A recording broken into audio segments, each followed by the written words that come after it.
देखिए कोई इंसान हमारा है जो बॉल पकड़ के खड़ा हुआ है और ऊपर की तरफ बॉल को फेंक देता है। अब ये बॉल बेचारी जाती है एच हाइट तक और फिर उसके बाद ये वापस नीचे गिरती है। अब देखिए जब ये बॉल ऊपर जाते वक्त h/3 हाइट पे पहुंच गई थी, जैसे यहाँ पर पहुंच गई थी हमारे पूरी हाइट के 1/3 तक, तब इसको कितना टाइम लगा यहाँ तक पहुँचने में। जैसे ये t1 है, फिर ये ऊपर जाती है, यहाँ तक जाती है, फिर घूम के आती है और यहाँ तक आती है, तो इसमें जो टाइम लगा फिर से h/3 तक आ गई, तो ये जो टाइम लगा ये t2 है।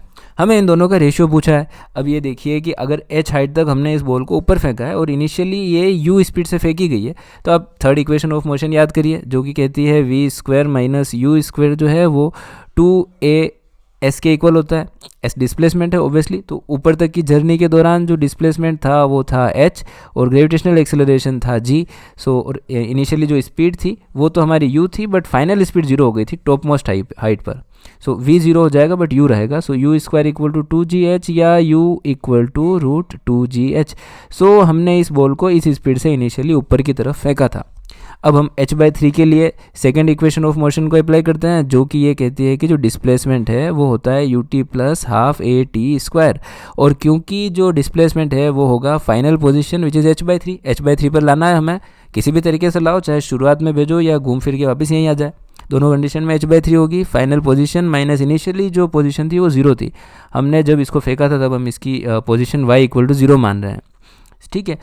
ut अब इनिशियली जो स्पीड थी वो √2gh थी और जो टाइम लगा इसको यहाँ से यहाँ तक आने में वो t है प्लस हाफ, और एक्सेलरेशन जो है वो हमारा g है, gt², ठीक है। अब हम आगे और इस पर विचार करते हैं। अब हमें यहाँ पे एक तो ये बात देखनी होगी कि जो g का साइन होगा वो प्लस नहीं हो सकता। क्यों नहीं हो सकता? क्योंकि हम इसको अगर y = 0 कह रहे हैं तो ऊपर की डायरेक्शन को हमने पॉजिटिव लिया है, तभी ऊपर की तरफ हम पॉजिटिव जो हमारा डिस्प्लेसमेंट है वो ले रहे हैं, तो यहाँ पर -j आएगा। सो यहाँ पर ओवरऑल नेगेटिव आने वाला है। अब आप इसे थोड़ा सा और सोल्व करिए तो आपको मिलेगा h/3 = √2gh t - ½ gt², ठीक है।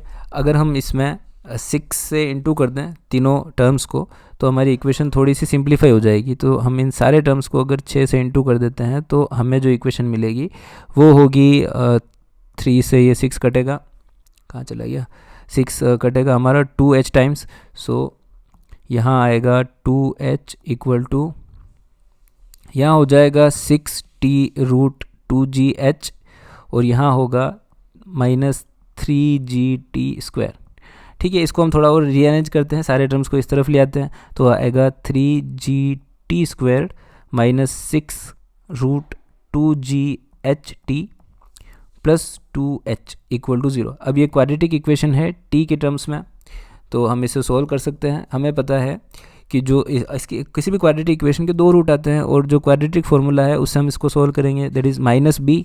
सो b का मतलब ये पूरा हो जाएगा। सो यहाँ पर पॉजिटिव √6√2gh और फिर आता है प्लस और माइनस √b² - 4ac, तो जो b² होगा वो आएगा 36 × 2 विच इज़ 72 gh। सो ये तो हुआ b² - 4ac करेंगे हम तो 4 × 3 12 24 और यहाँ पर आएगा g × h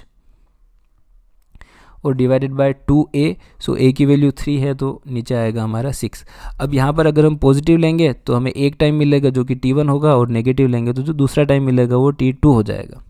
तो हमें चाहिए था रेशियो t1 और t2 का, तो हम यहाँ पर एक बार पॉजिटिव और एक बार नेगेटिव लेके दोनों रेशियो निकाल लेंगे। तो आएगा 6√2gh, एक बार पॉजिटिव लेंगे